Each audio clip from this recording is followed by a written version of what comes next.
Let us dive deep into this product, Estelin Rosehip Niacinamide Spots Fading Face Serum. But is it really rosehip, and will it actually fade your spots or just your hopes and dreams? Let's break it down.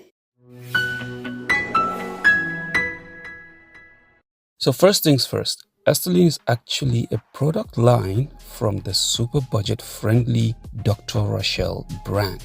Yes, just like how CeraVe, La Roche-Posay, Garnier, Lancome and Maybelline are all under the L'Oreal umbrella. Yeah, skincare companies love their family trees. Estelin has a range of serums, right?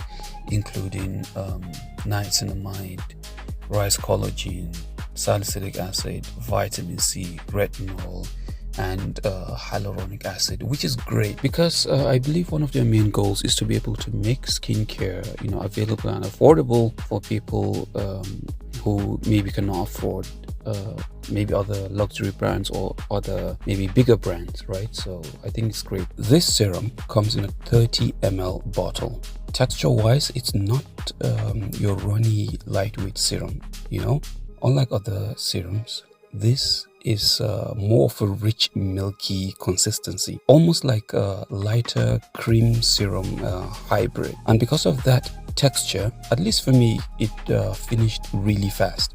I'm talking less than 2 weeks with morning and night use. But hey, I'll admit, okay, I'm a bit heavy-handed with my products. Maybe that's why it could last you longer. I don't know. For me, here is where the marketing magic or misdirection comes in.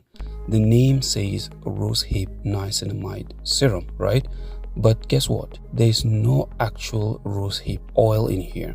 So if you look over here in the list of ingredients, instead it has Rosa Rugosa flower water, a floral hydrosol collected during steam distillation. So that's basically the aromatic water from the rose water, not the nutrient-packed, fatty acid-rich rosehip oil you might be expecting. So what's its main role here? Well, fragrance and some very mild soothing properties. So that rosy smell you notice from this product, that's partly from the Rosa Rugosa water, but also from the added perfume. So if you've got a sensitive skin that reacts to fragrances, well, this is a cautionary warning. This does smell like a rose flower, like a fresh rose flower. Now let's move on to the key ingredients and function, right? Number one, well, we have niacinamide. Yes, it's a niacinamide serum, vitamin B3.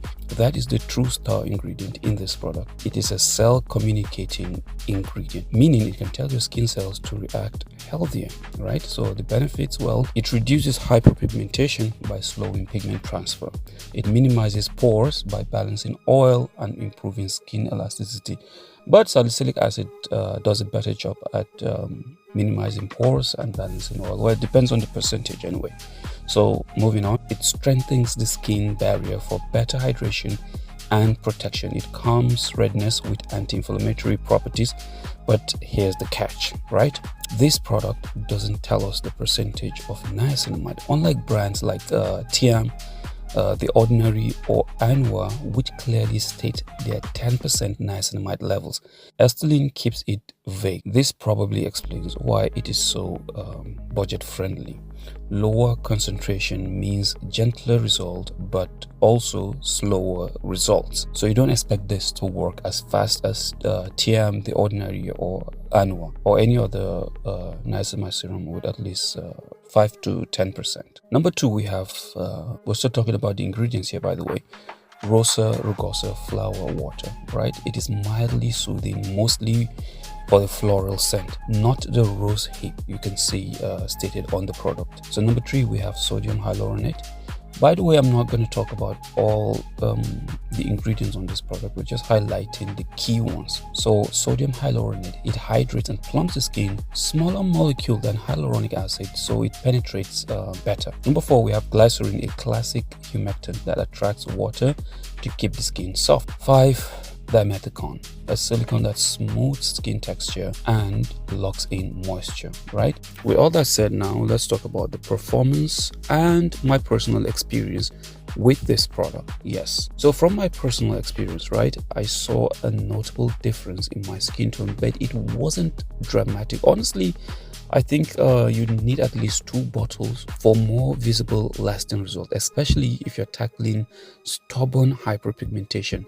The rosy smell is strong. Like I said, fragrance sensitive skin types, take note. If you're dealing with stubborn, dark spots or hyperpigmentation, this might not be your best solution. You probably want to go with products like Anwar or TM or the ordinary niacinamide. This is just to help maintain a better or healthier look. It is also worth mentioning that because the texture is creamier than most serums, it feels richer on the skin but also runs out quicker. So if you're someone who loves that ultra lightweight watery serum feel, well, this isn't it for you. So what's the final verdict, right? Here's the breakdown. Well, it is budget friendly. Actual rosehip oil? No. It's Rosa Rugosa flower water. So it does have niacinamide benefits. It is a niacinamide serum after all, but don't expect the ordinary TM annual level potency here. Hydration spot? Yes, thanks to the sodium hyaluronate.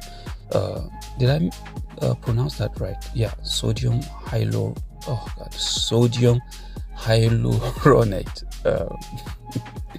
Yeah, then glycerin and dimethicone. Fragrance warning? Yes. Would I recommend this? Of course. If you're on a budget and you want a gentle niacinamide boost and aren't sensitive to fragrances.